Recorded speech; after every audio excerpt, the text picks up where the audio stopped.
Good afternoon to you all. This is the Ambassador. With me, your Ambassador, Jennifer Macau. Now, our first story is going to come from the unfolding saga of the murders in Kenya, as the Kenya police on Monday arrested a man they described as a serial killer, suspected of murdering 9 women whose bodies were mutilated and found in a disused quarry used as a rubbish dump.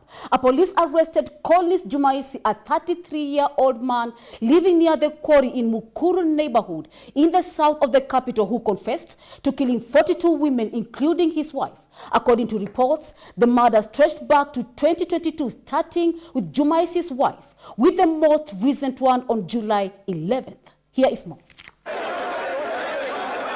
Kenyan police have arrested a man who they described as a serial killer, suspected to have been behind the gruesome murder of 9 women, whose mutilated bodies were found in a disused quarry used as a rubbish dump. The acting head of police, Douglas Kaja Kirocho, said 9 bodies have been recovered so far from the quarry. Jumaisi confessed that he lured and killed 42 women and dumped their remains at the quarry. The murder stretched back to 2022, starting with Jumaisi's wife, with the most recent on July 11, Mohammed said in the televised statement. At Jumaisi's home, police said they have found several mobile phones, identity cards, and machetes they believe was used to cut up the victims, industrial rubber gloves, rolls of sellotape, and dozens of nylon sacks similar to those in which the victims were found. Since Friday, police have cordoned off the dump site, where the bodies were found in various stages of decomposition. Police said they were still interrogating the suspect to establish the motive for the killings, and he would be arraigned in court on Tuesday. Let us check more on the murder stories in Kenya, where a horrific case has been making headlines. A case involving a serial killer. On Friday, 8 bodies were discovered in a quarry. This was a quarry that was used as a dump site in Kenya's capital of Nairobi. 8 bodies were discovered, and these are the victims were women, and their bodies were dismembered. This led to the public outrage. Kenyans were alarmed and afraid. They wanted to know who was behind these murders. Police made a breakthrough yesterday. They arrested a man who confessed to the murders, and not just 8 of those who were found. The suspect confessed of killing 42 women. On Friday, the police found 8 bodies. These were discovered at a trash-filled quarry in Mukuru neighborhood in Kenya's capital, Nairobi. The discovery led to fear and confusion. Listen in.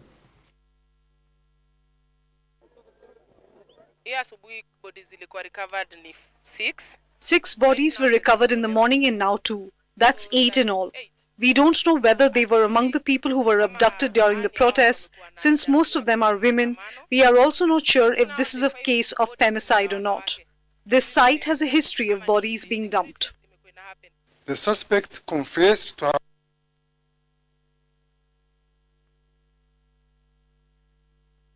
speculation. On July 6th, another body had been discovered at a different quarry, the body of a student named Denzel Omondi. Omondi had been protesting against the government, against the Kenya recently overturned financial bill.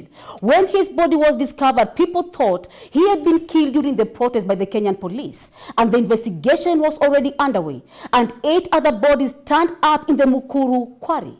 Now, on 9th, one was found and over the weekend, and this led to more tensions between the government and the protesters. The protesters were pointing fingers at the police again, so they had to work fast to disapprove this. And recently, the Kenyan police made an arrest. Listen in. The suspect confessed to have lured, killed, and disposed 42 female bodies at the dumping site, all murdered between 2022 and as recent as last day, 11th of July, 2024. Unfortunately, and this is very sad, the suspect alleged that the first victim. The Kenya police arrested Collins Jumaisi Halusa. He is 33 years of age. He lived near the quarry in the Mukuru neighborhood, and he has reportedly confessed to the murders. Not just 8, but 42 murders. His first victim was his wife. The police said he killed her in 2022 and has been murdering women ever since. The latest murder took place last week on the 11th of July. This is how the Kenya police described the man. Listen in. It is crystallizing that we are dealing with a serial killer, a psychopathic serial killer who has no respect for human life. A psychopathic serial killer who has no respect and dignity. The police went to Halusa's house. They found his tools, a machete, and industrial rubber gloves, and rolls of sellotape and nylon sacks. The police stated that the serial killer would dispose of his victims by hacking them up the bodies, putting them in a nylon bag, and dumping them in the quarry. The police also found multiple of cell phones and an identity card at the killer's house. The phones are now found to the killer's house. One of them belonged to the victim.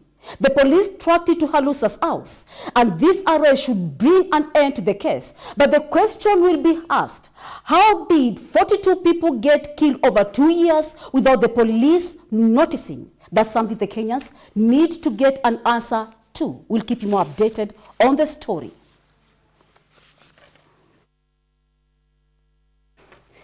Despite a humanitarian truce announced by the United States on July 5th between Kinshasa and the M23 rebel group in the Eastern Democratic Republic of Congo, DRC, violence persisted, claiming the life of at least 4 people, including 2 children. In a recent bombardment near Goma, the attack reportedly launched from M23-held hills occurred between Berebama, 15 kilometers of Goma, exacerbating the ongoing conflict, despite the international efforts to halt the hostilities. Here's the full report.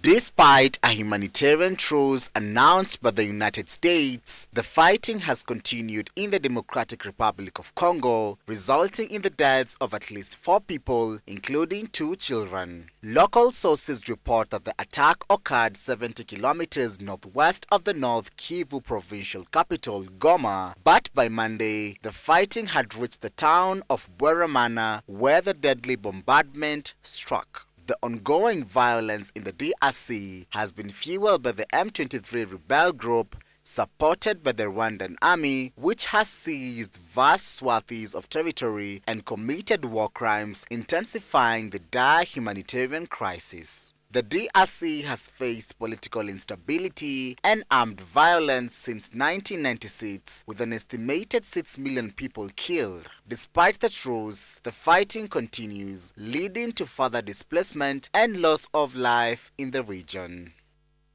Now moving on to Gambia, in a controversial decision that sparked international concern, lawmakers in Gambia have rejected a proposed bill aimed at overturning the country's ban on female genital mutilation, FGM. The legislative setback comes despite calls from human rights groups and the United Nations to uphold protections for women and girls against the harmful practice, with the Gambia ranking up top 10 countries with the highest rates of FGM. The rejection of the bill raises profound questions about the cultural tradition, human rights, and the legislative priorities. Our next report tells the story.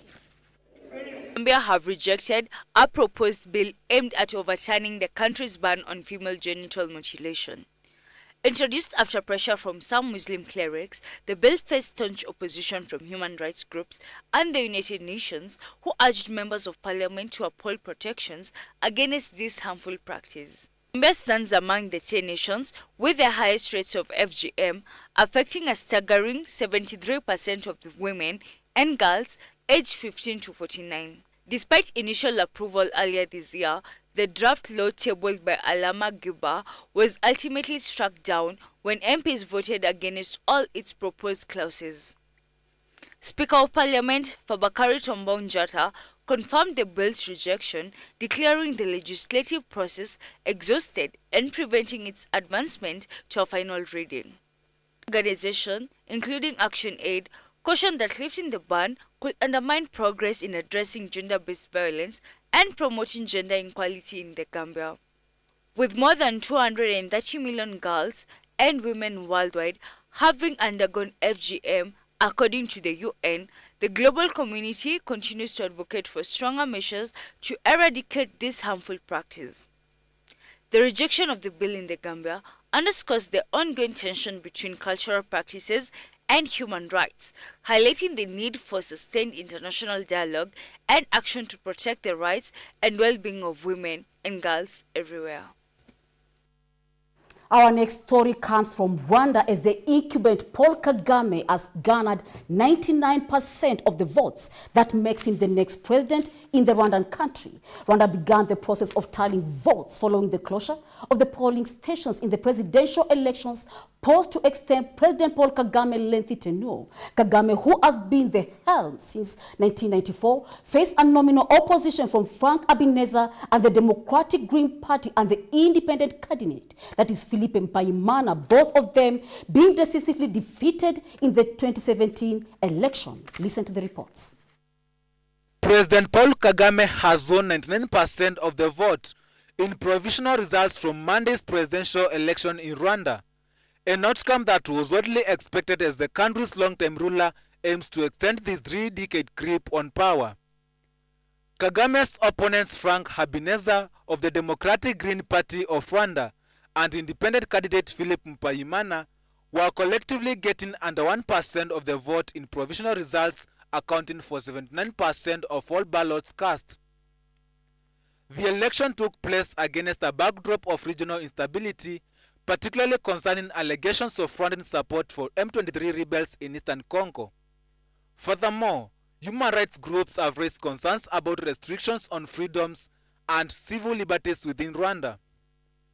Key upcoming dates in the electoral calendar include the release of provisional parliamentary results on July 16th and the announcement of provisional and final results for both presidential and parliamentary elections by July 20th and July 27th respectively. These outcomes will shape Rwanda's political landscape in the coming years. We will keep you more updated on our tomorrow bulletin. Why Kagame keeps winning, you cannot afford to miss. And that international news brings us to our very first break. We have more lined up for you shortly after the break. Topics you can't afford to miss. Stay tuned with us. How can I start the missionary school? And God was giving me the heart to start the missionary school. In 1972, my most beautiful daughter was born. Now, I didn't raise my daughter, but God raised my daughter, so she was raised so wonderfully to work for the gospel. And so 1976, the missionary school was born. And I feel so moved as the church is moving for the gospel. The pastor lives for this.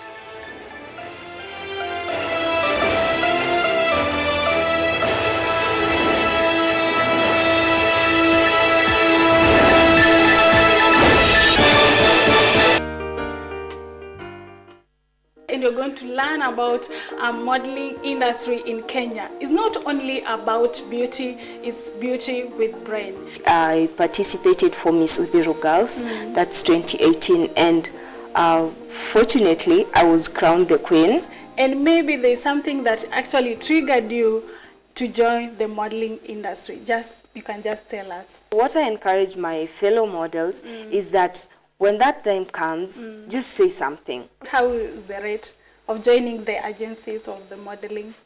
The trainings we go each and every Sunday, and in between the trainings we have gym sessions, we have swimming classes, we have photography. And yeah, my parents fully support me. If I'm going for any pageants, like the one I competed for, Miss National Youth Caucus Kenya, that was held in Nakuru early this year, they were there. How do you maintain your health and wellness, physical? How do you maintain as a model?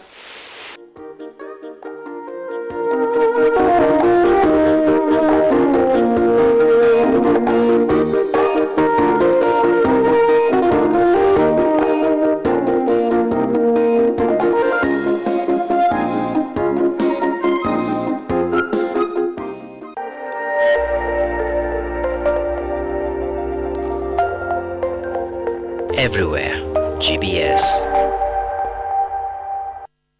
Now, welcome back. You are still watching The Ambassador, GBS Global, and we are glad to have you join us today. Now, moving on, according to the latest data from the World Health Organization, WHO, and UNICEF, global childhood immunization coverage stalled in 2023, leaving 2.3 million additional children under-vaccinated compared to the pre-pandemic levels in 2019. The number of children who received the 3 doses of the vaccine against diphtheria, tetanus, and pertussis, that is DTP3, a key marker to the global immunization coverage, stalled by 84% in 2023. However, the number of children who did not receive a single dose of the DTP vaccine increased from 13.9 million in 2022 to 14.5 million in 2023.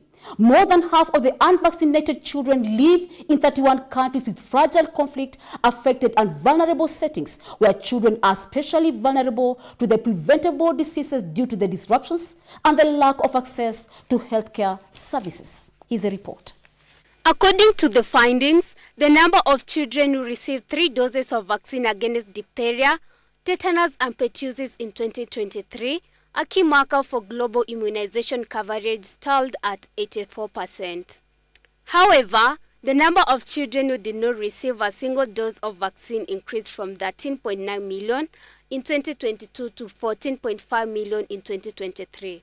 More than half of unvaccinated children live in the 31 countries with fragile, where children are especially vulnerable to prevent diseases because of disruptions and lack of access to security, nutrition and health services. Talk to you about a not so good news. So according to this UNICEF and WHO report, we have seen a substantial decline in childhood immunization rates around the world. As you know, vaccines are some of the most effective methods to control infectious diseases and increase child well-being and health, and most importantly, survival. Vaccines have played a major role in decreasing death that was used to be associated with early childhood. Additionally, 6.5 million children did not complete their 3rd dose of the DTP vaccine, which is necessary to achieve disease protection in infancy and early childhood. These trends, which show that global immunization coverage has remained largely unchanged since 2022 and more alarmingly has still not returned to 2019 levels, reflect ongoing challenges with logistical challenges, vaccine caution, and discriminations in access to services.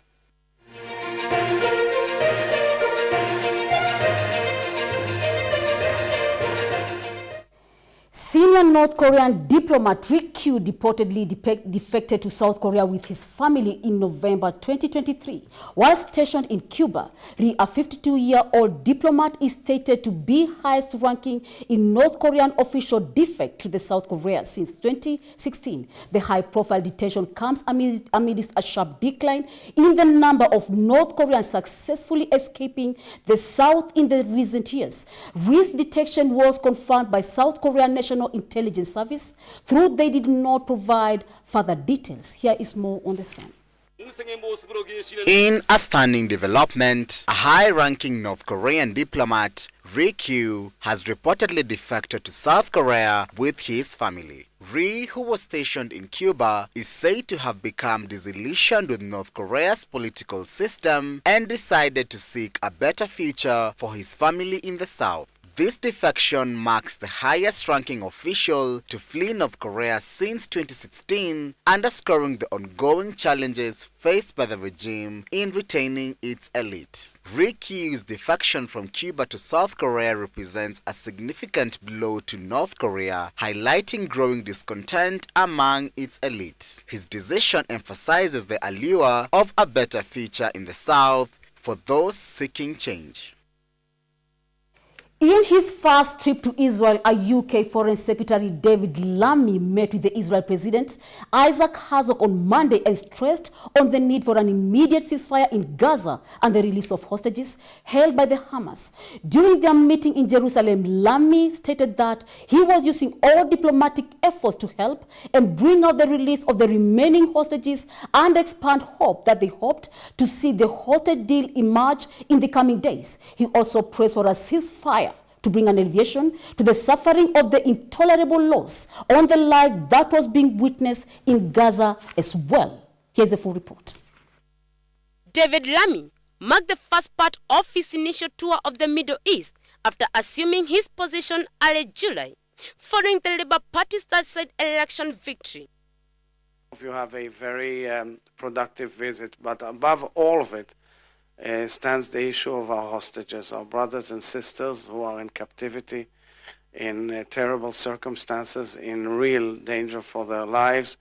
We are working tirelessly to get them out. I sincerely hope that there will be a deal, a hostage deal soon.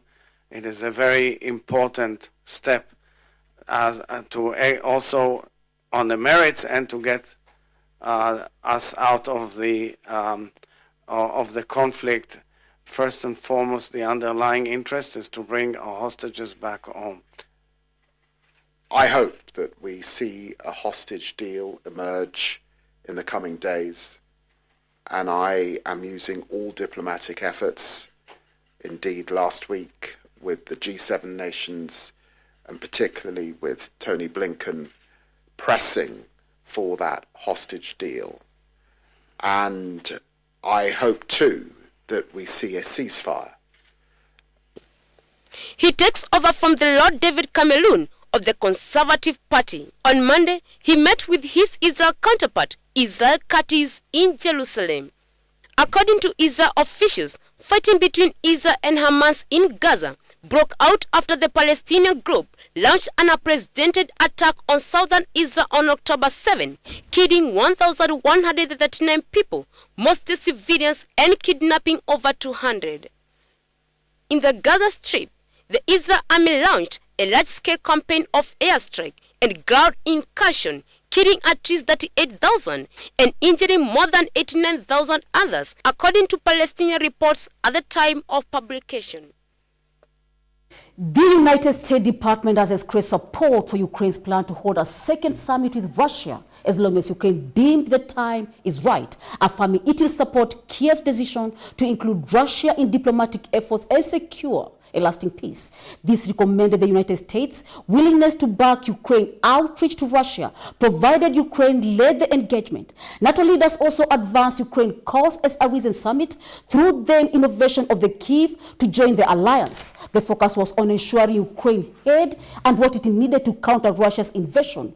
Through the US and the allies committed to supporting Ukraine and the diplomatic initiatives with Russia, but Ukraine's term. Listen in. The investigation, it would be something that we wouldn't comment on. We'd say that a domestic investigation is not something we would share with foreign countries in any event. We would wait to brief foreign countries when the results of that investigation were finished and made public, and that would be the case here. It doesn't have any impact on our foreign policy. We make our decisions based on our values, based on our interests as a country, based on the interests of our allies and partners overseas and how to advance them. So no, this doesn't have any impact on those. Obviously, those are incredibly irresponsible comments. Ceasefire, and they are committed to the proposal that they put forward. Now, does that mean that they're going to agree to everything that gets put forward by the other side? Of course not. And the same is true in every negotiation. That's why you have a negotiation, is try to resolve differences, and that's what we're trying to do. I will say on behalf of the United States, we continue to push so hard to get a ceasefire because we see the horrific human tragedy that's happening inside Gaza. It's never been clear that the Kremlin is ready for actual diplomacy. That was clear at the beginning of this war when we were pursuing diplomacy and the Kremlin pulled a plug on diplomacy and invaded. And it seems to remain true today, but we will continue to stand with Ukraine, and if and when they believe further diplomatic steps are with Russia are appropriate, we will support them in that decision. Now moving on to the matters of USA. In a surprise move, former President Donald Trump has named the U.S. Senator J.D. Vance of Ohio as the running mate for the 2024 election. The announcement came on the first day of the Republican National Convention, just 2 days after Trump survived an assassination attempt and the campaign rally in Pennsylvania. Vance, the author of the best-selling memoir Hillbilly Eligi was a vocal critic of Trump during the 2016 election, but has since become the staunch ally, adopting the former president populist agenda. And at 39 years old, Vance will be the youngest vice presidential nominee after Richard Nixon. Here is more. Trump called J.D. Vance on Monday to officially offer him the spot 20 minutes before the former president made the announcement on the Truth Social. The two had met at Trump's Mar-a-Lago club on Saturday before the rally at which Trump was shot in the ear. Trump's election came on the first day of the Republican National Convention, and just 2 days after he survived an assassination attempt at his campaign rally in Butler, Pennsylvania over the weekend. On the floor of the convention, shortly after news of Vance's election broke, delegates celebrating the party's ticket were writing Vance's name onto Trump's signs using markers.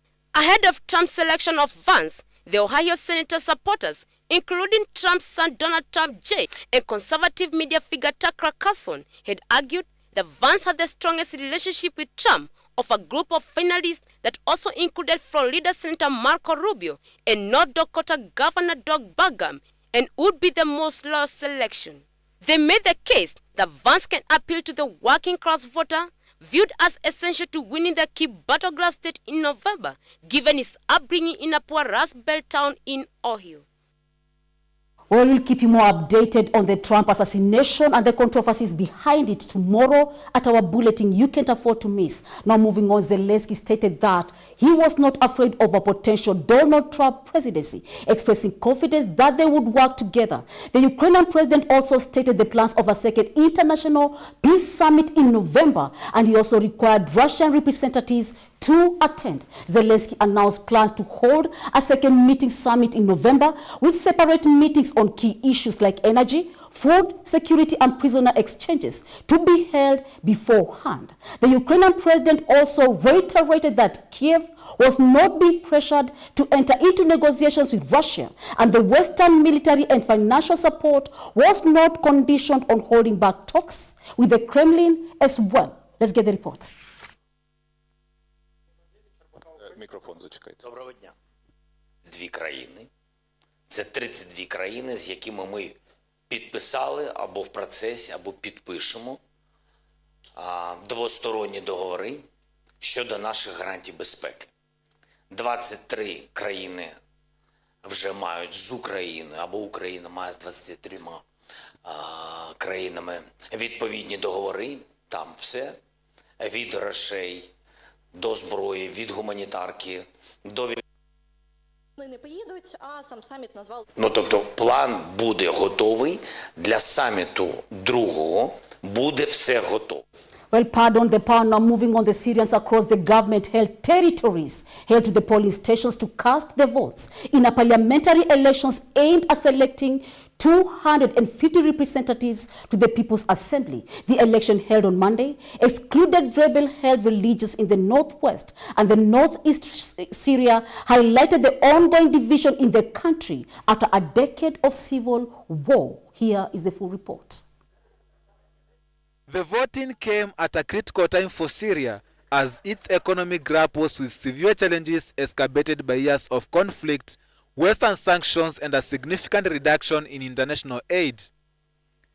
A total of 1,516 candidates are competing for the 250 seats in the People's Assembly, where legislative decisions could potentially shape Syria's future trajectory within the ongoing governance of President Bashar al-Assad.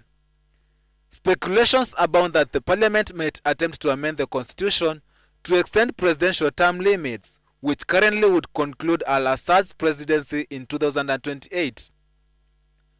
Unlike presidential elections, which saw diaspora Syrians eligible to vote, the parliamentary polls restricted voting to those residing within Syria's borders. The exact number of eligible voters has not been disclosed by Syrian authorities. And that international news brings us to the end of our Ambassador GBS Global. It's been a pleasure having you on board, joining us to the end. Here at the Ambassador, we continue to bring you the latest updates and the global developments as you keep it locked with us. I've been your Ambassador, Jennifer Macau, and I'm looking forward to seeing you here at the Ambassador tomorrow, same time, same place at 1 p.m. I wish you all the most beautiful and a wonderful afternoon. See you all tomorrow.